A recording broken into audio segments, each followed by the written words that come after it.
ये जो तस्वीरें देख रहे हैं आप, इन तस्वीरों में भारत और इजराइल की गहरी दोस्ती दिखलाई गई है। आपको बता दें, भारत और इजराइल के बीच के 30 साल के संबंध हो गए हैं और इसको लेके बड़ा ऐलान, बड़ा सेलिब्रेशन चल रहा है दोनों ही देशों में। पर इन सब के बीच अमेरिका ने लगा दिया है पीएम मोदी पर और भारत पर बड़ा आरोप, और वो भी इजराइल को लेकर। इसके बाद मामला यूएन तक पहुंच गया है। और क्या है $2 बिलियन की डील? क्या ये खुफिया डील हुई थी? और अचानक से जब दोनों देश 30 साल की दोस्ती को सेलिब्रेट कर रहे हैं तो ये मुद्दा क्यों निकल कर आ रहा है? पहली बार पीएम मोदी जब इजराइल गए थे तो ऐसा क्या हुआ था जिसे आज अमेरिका उछाल रहा है? जानेंगे क्या है मामला। इसके अलावा बहुत कुछ, आइए जानते हैं इन खबरों को विस्तार से। तो अभी भारत और इजराइल के बीच 30 साल के डिप्लोमेटिक रिलेशन का सेलिब्रेशन चल रहा है। भारत और इजराइल दोनों ने दुनिया को अपनी सच्ची दोस्ती दिखलाने के लिए इस मौके पर अपना रूप दिखाया भी है। अब देख सकते हैं कि इस तरीके से इजराइल के पीएम और भारत के पीएम एक दूसरे को बधाई संदेश दे रहे हैं। ये जो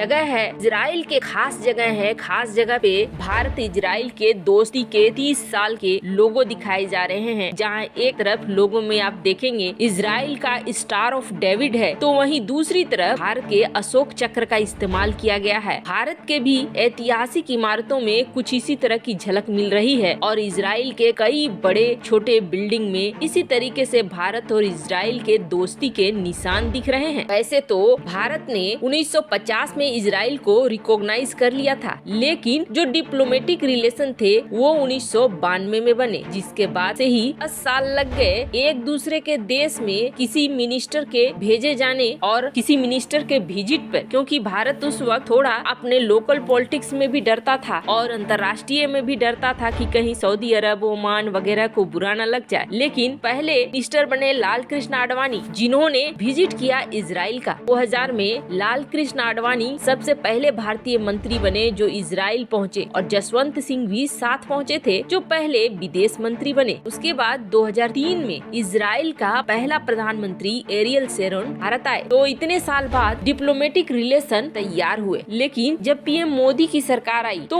2017 में पीएम मोदी ने इजराइल की विजिट की। पहली बार ऐसा हुआ जब कोई भारतीय प्रधानमंत्री इजराइल पहुंचा। लेकिन मीडिया में, अंतर्राष्ट्रीय मीडिया में भी यही सवाल आने लगा कि इजराइल को चुना है भारत ने, फिलिस्तीन को नहीं चुना है। पर करंट सरकार ने ये सोचा कि चाहे जो भी जिसको लिखना है लिखते रहे, कहते रहे, हम इजराइल के साथ अपनी दोस्ती भी आगे बढ़ाएंगे और अपने व्यापार को भी आगे बढ़ाएंगे। अब इसी क्रम में भारत ने इजराइल के साथ फ्री ट्रेड एग्रीमेंट पर आगे बढ़ना शुरू कर दिया है। इसके अलावा इजराइल और भारत कई क्षेत्र में समझौता भी कर रहे हैं, खेती का हो, टेक्नोलॉजी का हो या डिफेंस का हो। पर इन सब के बीच में एक बड़ा हंगामा मच रहा है, और वो हंगामा मच रहा है न्यूयॉर्क टाइम्स की तरफ से। न्यूयॉर्क टाइम्स ने क्लेम किया है कि जब पीएम मोदी इजराइल पहुंचे थे तो इजराइल में एक समझौता हुआ था, एक डील हुई, और ये डील थी $2 बिलियन की डील। और इस डील में क्या हुआ था कि भारत ने मांगा था पेगासस सॉफ्टवेयर, जो जासूसी सॉफ्टवेयर है। जो आरोप लगते हैं कि भारत ने यहाँ तक कि इमरान खान का फोन भी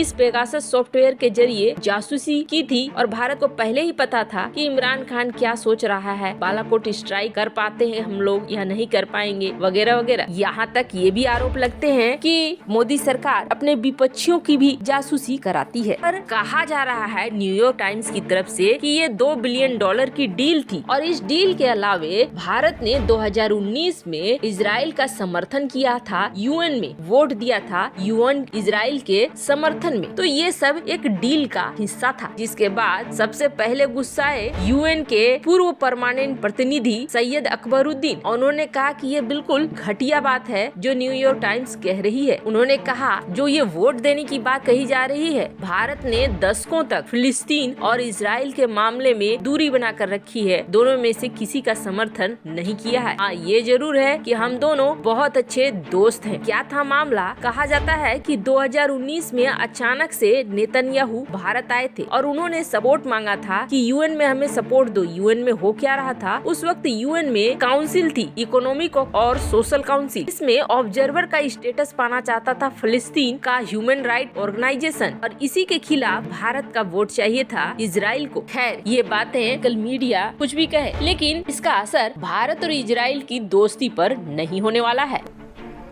सभी इजरायली मित्रों को भारत से नमस्कार और शालोम।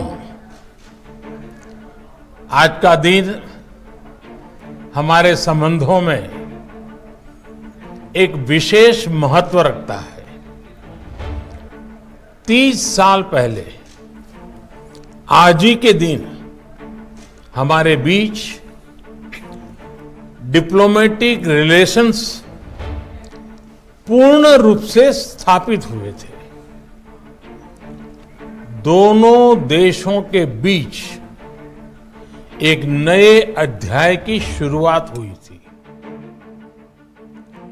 भले ही यह अध्याय नया था, लेकिन हमारे दोनों देशों का इतिहास बहुत पुराना है। हमारे लोगों के बीच सदियों से घनिष्ठ नाता रहा है। जैसा कि भारत का मूल स्वभाव है, सैकड़ों वर्षों से हमारा यहूदी समुदाय भारतीय समाज में बिना किसी भेदभाव के एक सौहार्दपूर्ण वातावरण में रहा है और पनपा है। उसने हमारी विकास यात्रा में महत्वपूर्ण योगदान दिया है। आज जब दुनिया में महत्वपूर्ण परिवर्तन हो रहे हैं, भारत इजराइल संबंधों का महत्व और बढ़ गया है और आपसी सहयोग के लिए नए लक्ष्य रखने का इससे अच्छा अवसर और क्या हो सकता है।